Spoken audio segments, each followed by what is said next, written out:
अब तेरे बिन एक पल ना बीते बाबा, अब तेरे बिन एक पल ना बीते बाबा।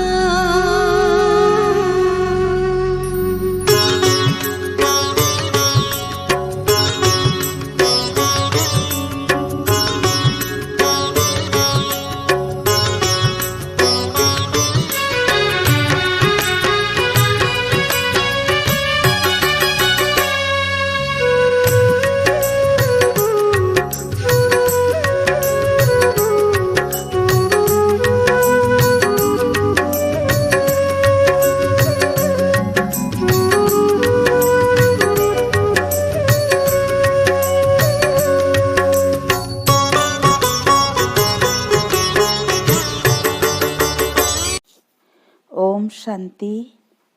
Good morning. 1 अगस्त 2021 अव्यक्त बाप दादा, रिवाइज डेट 26 फरवरी 1988। अव्यक्त महावाक्यों का सार। वरदाता से प्राप्त हुए वरदानों को वृद्धि में लाने की विधि। आज बाप दादा अपने रूहानी चात्रक बच्चों को देख रहे हैं। हर एक बच्चा बाप से सुनने के, मिलने के और साथ साथ बाप समान बनने के चात्रक हैं। सुनने से जन्म जन्मांतर की प्यास मिट जाती है।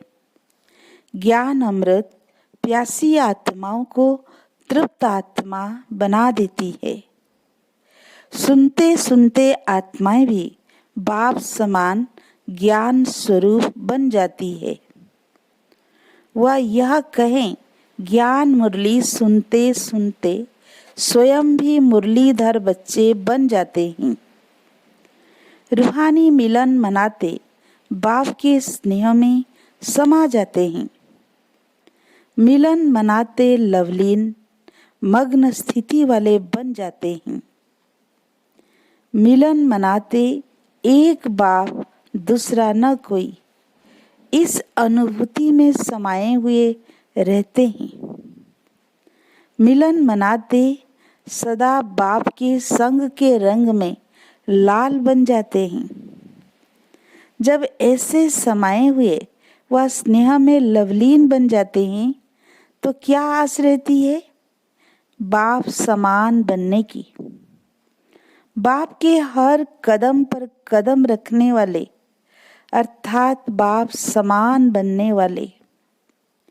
जैसे बाप का सदा सर्वशक्तिवान स्वरूप है, ऐसे बच्चे भी सदा मास्टर सर्वशक्तिवान स्वरूप बन जाते हैं। जो बाप का स्वरूप है, सदा शक्तिशाली, सदा लाइट, ऐसे समान बन जाते हैं। समान बनने की विशेष बातें जानते हो ना? किन किन बातों में बाप समान बनना है? बन रहे हो और बने भी हो। जैसे बाप का नाम बच्चों का भी वही नाम है। विश्व कल्याणकारी यही नाम है ना आप सबका। जो बाप का रूप वही बच्चों का रूप। जो बाप के गुण वह बच्चों के। बाप के हर गुण को धारण करने वाले ही बाप समान बनते हैं। जो बाप का कार्य वह बच्चों का कार्य। सब बातों में बाप समान बनना है। लक्ष्य तो सभी का वही है ना। सन्मुख रहने वाले नहीं, लेकिन समान बनने वाले हैं। इसको ही कहा जाता है फॉलो फादर करने वाले। तो अपने को चेक करो, सब बातों में कहाँ तक बाप समान बनना है। समान बनने का वरदान आदि से बाप ने बच्चों को दिया है।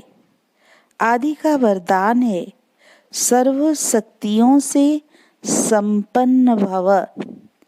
लौकिक जीवन में बाप व गुरु वरदान देते हैं, धनवान भव, पुत्रवान भव, बड़ी आयु भव या सुखी भव का वरदान देते हैं। बाप दादा ने क्या वरदान दिया? सदा ज्ञान धन शक्तियों के धन से संपन्न भव। यही ब्राह्मण जीवन का खजाना है। जब से ब्राह्मण जन्म लिया तब से संगम युग की स्थापना के कार्य में अंत तक जीना अर्थात बड़ी आयु भव। बीच में अगर ब्राह्मण जीवन से निकल पुराने संस्कारों या पुराने संसार में चले जाते हैं तो इसको कहा जाता है जन्म लिया लेकिन छोटी आयु वाले, क्योंकि ब्राह्मण जीवन से मर गए। कोई कोई ऐसे भी होते हैं जो कोमा में चले जाते हैं, होते हुए भी ना के बराबर होते हैं, और कभी कभी जाग भी जाते हैं, लेकिन वो जिंदा होना भी मरने के समान ही होता है। तो बड़ी आयु भव अर्थात सदा आदि से अंत तक ब्राह्मण जीवन व श्रेष्ठ दिव्य जीवन की सर्व प्राप्तियों में जीना। बड़ी आयु के साथ साथ निरोगी भव का भी वरदान आवश्यक है। अगर आयु बड़ी है लेकिन माया की व्याधि बार बार कमजोर बना देती है तो वो जीना भी जीना नहीं है। तो बड़ी आयु भव के साथ साथ सदा तंदुरुस्त रहना अर्थात निर्विघ्न रहना है। बार बार उलझन में व दिल शिकस्त की स्थिति के बिस्तर हवाले नहीं होना है। जो कोई बीमार होता है तो बिस्तर हवाले होता है ना। छोटी छोटी उलझन तो चलते फिरते भी खत्म कर देते हो, लेकिन जब कोई बड़ी समस्या आ जाती, उलझन में आ जाते, दिल शिकस्त बन जाते हो तो मन की हालत क्या होती है? जैसे शरीर बिस्तर के हवाले होती है तो कोई दिल नहीं होती उठने की, चलने की, वह खाने पीने की कोई दिल नहीं होती।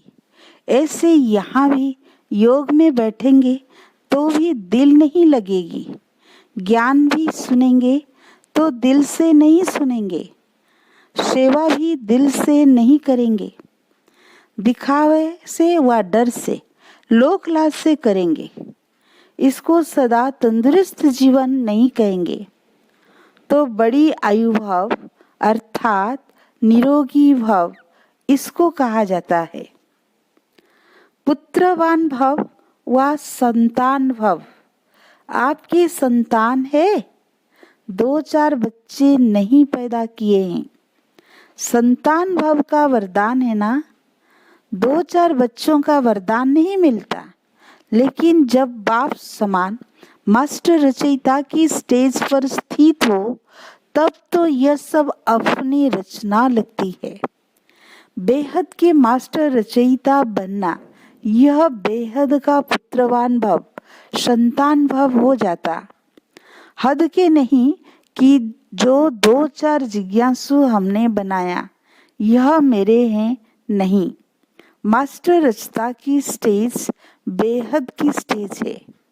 किसी भी आत्मा को व प्रकृति के तत्वों को भी अपनी रचना समझ विश्व कल्याणकारी स्थिति से हरेक के प्रति कल्याण की शुभ भावना शुभकामना रहती है। रचना की रचना प्राप्ति, रचना की रचना प्रति यही भावनाएं रहती है। जब बेहद के मास्टर रचयिता बन जाते हो तो कोई हद की आकर्षण आकर्षित नहीं कर सकती। सदा अपने को कहाँ खड़ा हुआ देखेंगे? जैसे वृक्ष का रचता बीज, जब वृक्ष की अंतिम स्टेज आती है तो वह बीज ऊपर आ जाता है ना। ऐसे बेहद के मास्टर रचयिता सदा अपने को इस कल्प वृक्ष के ऊपर खड़ा हुआ अनुभव करेंगे। बाप के साथ साथ वृक्ष के ऊपर मास्टर बीज रूप बन शक्तियों की, गुणों की, शुभ भावना, शुभ कामना की, स्नेह की, सहयोग की किरणें फैलाएंगे। जैसे सूर्य ऊंचा रहता है तो सारे विश्व में स्वतः ही किरणें फैलती है ना। ऐसे मास्टर रचयिता व मास्टर बीज रूप बन सारे वृक्ष को किरणें व पानी दे सकते हो तो कितनी संतान हुई, सारी विश्व आपकी रचना हो गई ना। तो मास्टर रचता भव, इसको कहते हैं पुत्रवान भव। तो कितने वरदान है, इसको ही कहा जाता है बाप समान बनना। जन्मते ही यह सब वरदान हर एक ब्राह्मण आत्मा को बाप ने दे दिया है। वरदान मिले हैं ना, वह अभी मिलने हैं। जब कोई भी वरदान किसी को मिलता है तो वरदान के साथ वरदान को कार्य में लगाने की विधि भी सुनाई जाती है। अगर वह विधि नहीं अपनाते तो वरदान का लाभ नहीं ले सकते। तो वरदान तो सभी को मिला हुआ है, लेकिन हर एक वरदान को विधि से वृद्धि को प्राप्त कर सकते हैं। वृद्धि को कैसे प्राप्त कर सकते, उसकी विधि सबसे सहज और सबसे श्रेष्ठ यही है। जैसा समय उस प्रमाण वरदान स्मृति में आए और स्मृति में आने से समर्थ बन जाएंगे और सिद्धि स्वरूप बन जाएंगे। जितना समय प्रमाण कार्य में लगाएंगे उतना वरदान वृद्धि को प्राप्त करता रहेगा, अर्थात सदा वरदान का फल अनुभव करते रहेंगे। इतने श्रेष्ठ शक्तिशाली वरदान मिले हुए हैं, न सिर्फ अपने प्रति कार्य में लगाए फल प्राप्त कर सकते हो, लेकिन अन्य आत्माओं को भी वरदाता बाप से वरदान प्राप्त कराने के योग्य बना सकते हो। यह संगम युग का वरदान 21 जन्म भिन्न भिन्न रूप से साथ में रहता है। यह संगम का रूप अलग है और 21 जन्म यही वरदान जीवन के हिसाब से चलता रहता है। लेकिन वरदाता और वरदान प्राप्त होने का समय अभी है। तो यह चेक करो कि सर्व वरदान कार्य में लगाते सहज आगे बढ़ रहे हो। यह वरदान की विशेषता है कि वरदानी को कभी मेहनत नहीं करनी पड़ती। जब भक्त आत्माएं भी मेहनत कर थक जाती है तो बाप से वरदान भी मांगती है। आपके पास भी जब लोग आते हैं योग लगाने की मेहनत नहीं करते, मेहनत नहीं करने चाहते, तो क्या भाषा बोलते हैं? कहते हैं सिर्फ हमें वरदान दे दो, माथे पर हाथ रख लो। आप ब्राह्मण बच्चों के ऊपर वरदाता बाप का हाथ सदा है। श्रेष्ठ मत ही हाथ है। स्थूल हाथ तो 24 घंटे नहीं रखेंगे ना। यह बाप के श्रेष्ठ मत का वरदान रूपी हाथ सदा बच्चों के ऊपर है। अमृत वेले से लेकर रात को सोने तक हर श्वास के लिए, हर संकल्प के लिए, हर कर्म के लिए श्रेष्ठ मत का हाथ है ही। इसी वरदान को विधि पूर्वक चलाते चलो तो कभी भी मेहनत नहीं करनी पड़ेगी। जैसे देवताओं के लिए गायन है, इच्छा मात्रम अविद्या, यह है परिस्था जीवन की विशेषता। देवताई जीवन तो इच्छा की बात ही नहीं। ब्राह्मण जीवन सो फरिश्ता जीवन बन जाती, अर्थात कर्मातीत स्थिति को प्राप्त हो जाते। किसी भी शुद्ध कर्म व व्यर्थ कर्म व विकर्म व पिछला कर्म, किसी भी कर्म के बंधन में बंध कर करना, इसको कर्मातीत अवस्था नहीं कहेंगे। एक है कर्म का संबंध, एक है बंधन। तो जैसे यह गायन है हद की इच्छा से अविद्या, ऐसे फरिश्ता जीवन व ब्राह्मण जीवन अर्थात मुश्किल शब्द की अविद्या, बोझ से अविद्या, मालूम ही नहीं कि वो क्या होता है। तो वरदानी आत्मा अर्थात मुश्किल जीवन से अविद्या का अनुभव करने वाली, इसको कहा जाता है वरदानी आत्मा। तो बाप समान बनना अर्थात सदा वरदाता से प्राप्त हुए वरदानों से पलना, सदा निश्चित विजय अनुभव करना। कई बच्चे पुरुषार्थ तो बहुत अच्छा करते, लेकिन पुरुषार्थ का बोझ अनुभव होना, यह यथार्थ पुरुषार्थ नहीं है। अटेंशन रखना यह ब्राह्मण जीवन की विधि है, लेकिन अटेंशन टेंशन में बदल जाता है, नेचुरल अटेंशन नहीं रहता।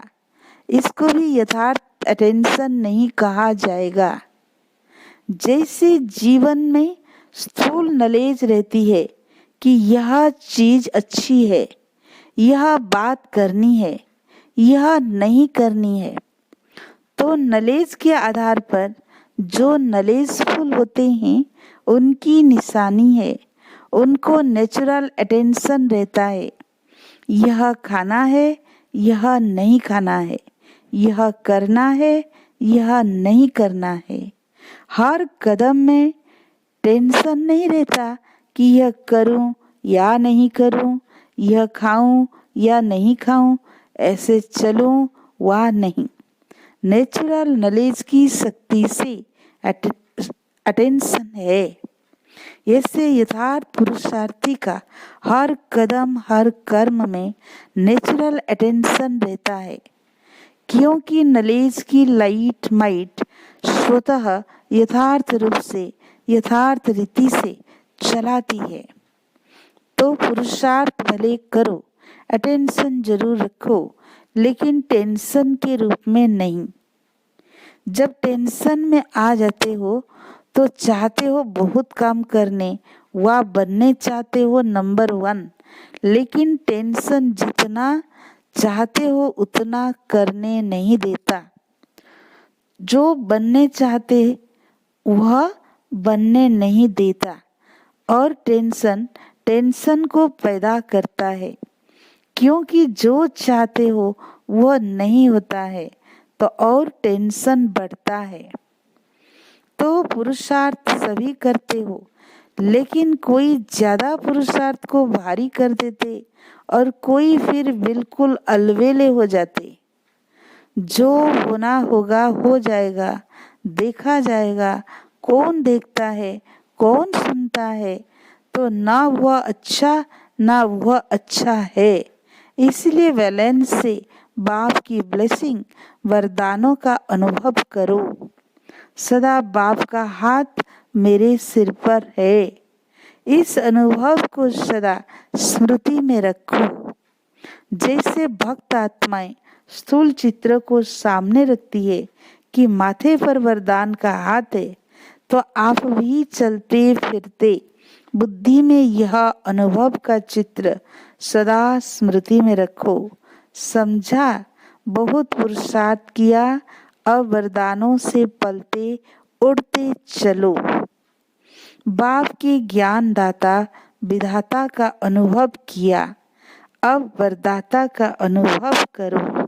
अच्छा, सदा हर कदम में बाप को फॉलो करने वाले, सदा अपने को वरदाता बाप के वरदानी श्रेष्ठ आत्मा अनुभव करने वाले, सदा हर कदम सहज पार करने वाले, सदा सर्व वरदान समय पर कार्य में लगाने वाले, ऐसे बाप समान बनने वाले श्रेष्ठ आत्माओं को बाप दादा का वरदाता के रूप में याद प्यार और नमस्ते।